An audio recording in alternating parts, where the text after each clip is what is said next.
The headlines are telling you everything is fine. Credit card rates capped at 10%, mortgage rates under 6%. Sounds great, right? But here's the shocking truth. These so-called victories are nothing but a dangerous trap. In January 2026, what you're witnessing is not a consumer win. It's a high-stakes experiment in American monetary policy, one that could lead to a financial disaster. You think the government's helping you? Think again. It's all about the 2026 midterm elections. And if you don't understand what's really going on, you're about to be blindsided. Let's break it down. On one side, you've got President Donald Trump, fresh off his 2024 victory, staring down the 2026 midterms. His entire political survival hinges on one thing: making Americans feel like life is more affordable, with credit card debt at a staggering $1.23 trillion and mortgage rates hovering around 7%. His base is angry. On the other side, you have Jerome Powell, the chairman of the Federal Reserve. His job? Make tough decisions, raise rates when inflation runs hot, even if it costs the president votes. But right now, that firewall is burning down. The Federal Reserve is being hit with grand jury subpoenas from the Department of Justice. Officially, it's about cost overruns on a building renovation. But everyone knows it's a pretext. It's the legal groundwork to remove Powell before his term ends in May. Now, here's the kicker. The markets reacted immediately. Gold shot past $4,600 an ounce. The dollar weakened against the euro and yen. Bond traders started dumping U.S. treasuries, not because they thought inflation was coming, but because they feared the Fed would be forced to let it run wild. The sell-off wasn't just about inflation. It was about something far more dangerous: political risk, a term we used to reserve for countries like Venezuela, Turkey, or Argentina. But now it applies to the United States of America. The entire financial world just acknowledged that U.S. assets now carry a political risk premium, and that's a game changer. The situation is escalating fast. On January 20th, 2026, just a year after his second inauguration, President Trump's credit card rate cap takes effect: 10%. Sounds like a win for consumers, right? No more 25, 30% interest rates. But here's the problem. It's a trap. You see, credit card rates are tied to something called the prime rate, which is 6.75% right now. A 10% cap means there's just 3.25% left for banks to cover credit losses, operating costs, and reserves. For prime borrowers, that might work. But for subprime borrowers, those with a FICO score below 660, the default rate can exceed 10%. And that's before you factor in customer service, fraud detection, and transaction processing. The math doesn't add up. The American Bankers Association has already said it. Under a 10% cap, 88% of credit card accounts would become unprofitable. So what do banks do when accounts lose money? They close them. But here's the real kicker. The 47 million Americans with subprime credit scores aren't going to stop needing credit. When your car breaks down and you need $800, do you have 6 months to save up? No. So where do these people go? They turn to payday lenders, pawn shops, title loans, or worse, illegal loan sharks. The result?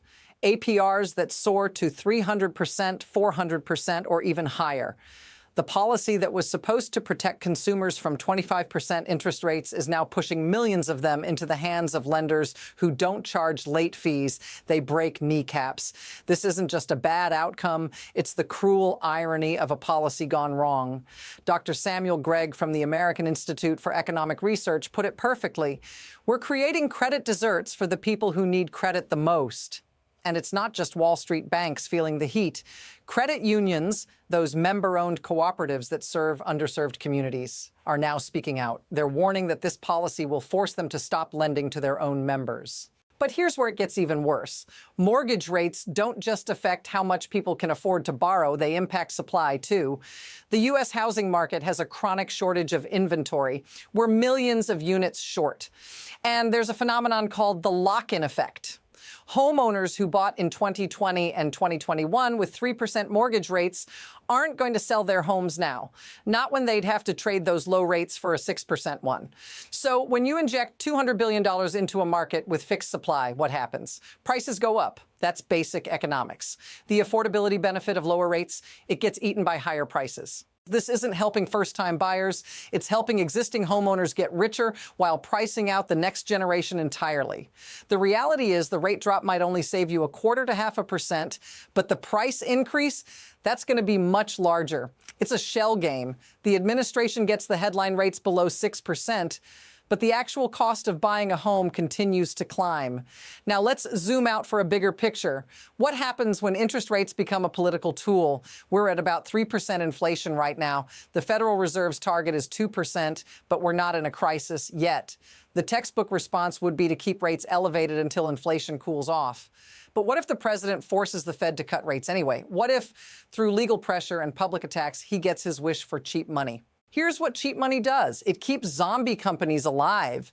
These are firms that can only survive because their debt servicing costs are artificially low. They're not innovating. They're not growing. They're just existing, consuming capital that should be allocated to more productive enterprises. In a healthy economy, when rates rise, weak companies fail, and resources get reallocated to stronger players, it's painful, but it's how capitalism renews itself. When you suppress rates for political reasons, you freeze that process. The zombies keep walking, the bubbles keep inflating, and when the correction finally comes, and it always comes, it's catastrophic, not manageable. This is exactly what happened in the 1970s. Nixon pressured Fed Chair Arthur Burns to keep rates low ahead of the 1972 election. Burns complied, inflation exploded, and it took a brutal recession with 20% interest rates to finally kill it. We're walking down the same path. The faces have changed, but the dynamics, they're identical. So what does 2026 actually look like? The architecture that's emerging is called financial repression. It's a term economists use to describe a government strategy of keeping interest rates below the rate of inflation. It forces savers to accept negative real returns. Essentially, it's a hidden tax on anyone holding cash or bonds. High-yield savings accounts are projected to fall to around 3.7% in 2026. But if inflation stays at 3% or rises due to tariffs and spending, your real return is close to zero or even negative. What does that force you to do? You're either going to watch your savings erode or you'll chase higher returns in riskier assets. Stocks, crypto, real estate, assets that are already inflated by the same cheap money policies.